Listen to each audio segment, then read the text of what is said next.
దగ్గర దగ్గర ఒక 35-40 సంవత్సరాల నుండి ఈ కార్యక్రమం నడుస్తూనే ఉన్నది. ఇది మీ అందరికీ తెలియాలని తెలియపరుస్తున్నాను.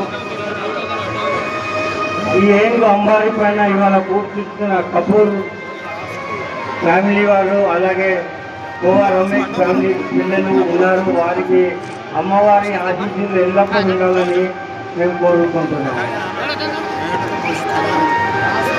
ఈ ఘటము ప్రత్యేకించి ఉమ్మడి దేవాలయ ఊరేగింపు కమిటీ ప్రొసెషను జేబులో మంగళమాకి, జేబులో మంగళమాకి.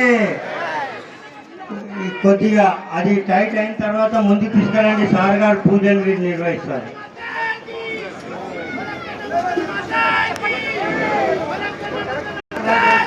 జై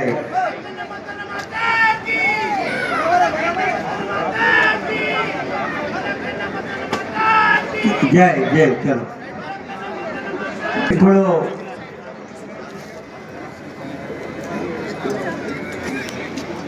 అమ్మవారి ఘటాన్ని ఏనుగు అంబారి పైన కూర్చోబెట్టారు. అది తీసుకొని ఇక్కడ వేదిక పైకి వస్తే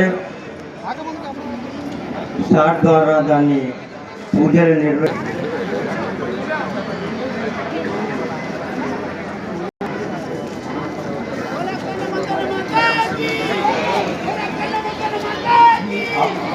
అపూర్వ సంఘటన.